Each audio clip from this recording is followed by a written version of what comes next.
Big moves in the motorcycle world. Honda finally takes a bold step into electrification with the EVO, a retro-styled electric machine that could redefine urban riding.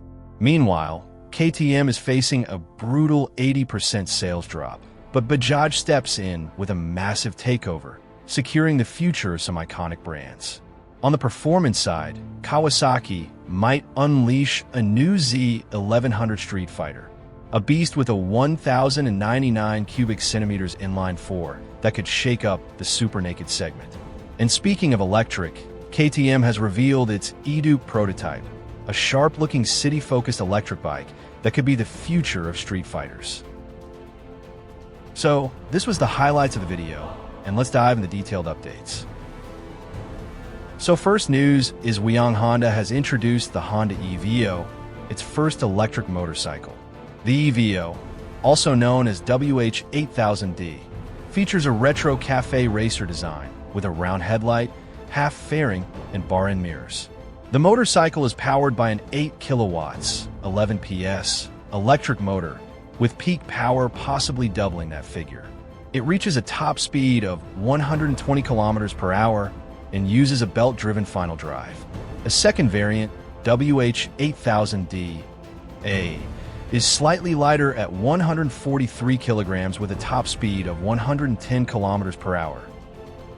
For handling, the EVO is equipped with a 16-inch front wheel and a 14-inch rear wheel, along with upside-down front forks and a central rear shock absorber. Both wheels feature single-disc brakes with ABS, ensuring effective stopping power. The wheelbase is 1,380 millimeters, and the seat height is under 800 millimeters.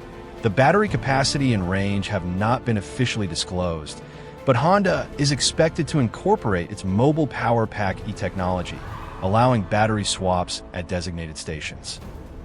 Honda has been cautious in rolling out its electric motorcycles, but the EVO marks a significant step towards electrification. With its stylish design, practical features, and solid performance, it could play a key role in shaping the future of urban mobility. After Honda EVO, next, KTM has officially unveiled its much-anticipated electric street fighter, the KTM EDuke. The prototype is now on display at KTM's MOTO Hall in Austria, marking a key milestone in the brand's shift toward electrification. The KTM EDuke is expected to feature a 10 kilowatts electric motor, paired with a 5.5 kilowatt-hour battery pack, designed for urban riding rather than long-range touring. Early estimates suggest a range of around 100 kilometers, making it a practical choice for city commuters. In terms of design, the EDuke retains KTM's signature aggressive styling, taking cues from the 390 Duke. It features a steel trellis frame, an aluminum swing arm, an offset rear monoshock, and a chain drive system similar to its petrol-powered counterparts.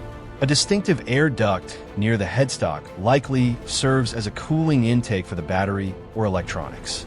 Additionally, an integrated charging cable hints at the presence of an onboard charger. If the EDuke enters production, it is expected to be manufactured in India by Bajaj, KTM's longtime partner. Bajaj has played a crucial role in KTM's global strategy and is set to become the majority stakeholder in pure mobility. The KTM EDuke is more than just an electric motorcycle. It represents a bold step towards sustainable performance.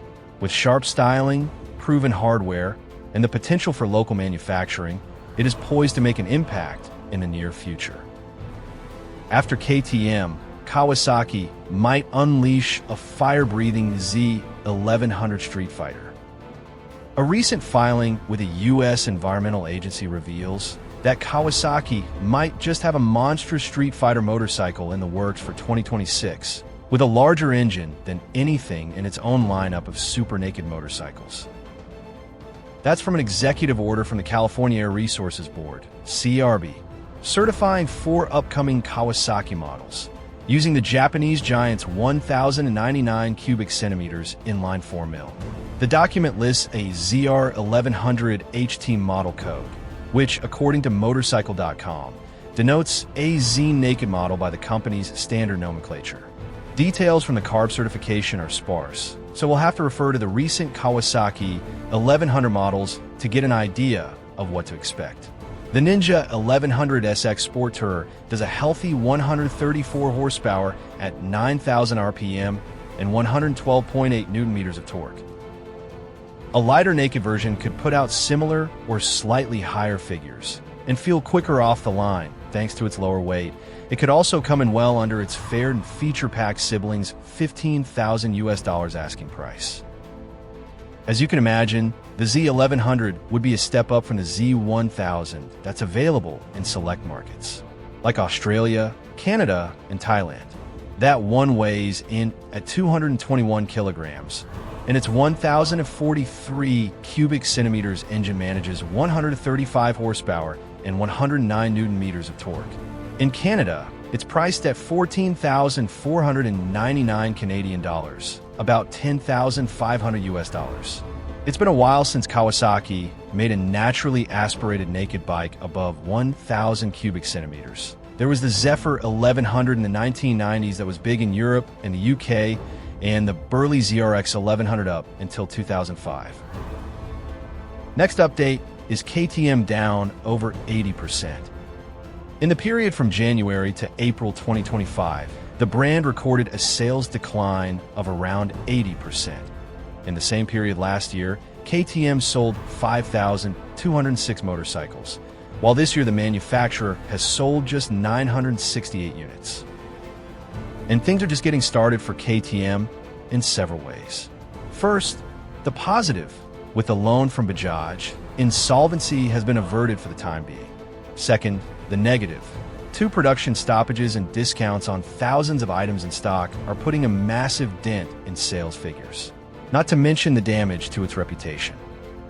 And Bajaj Auto is acquiring Pure Industries' stake in the parent company of KTM, Husqvarna, and Gas, in a deal estimated to be worth 800 million euros or around $901.8 million, and is expected to be completed by May 2026, pending regulatory approval, of course. The Indian company already owns a 49.9% stake in Pure Mobility, the parent company of the 3 motorcycle brands. The remaining 50.1% is owned by Pure Industry AG.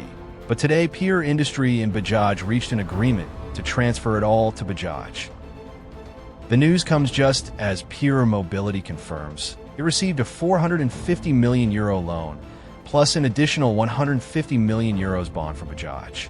The total sum of 600 million euros will be used to pay the 30% cash quota owed to KTM's creditors agreed to under its restructuring plan. This is all on top of another 200 million euros that Bajaj has provided to restart production.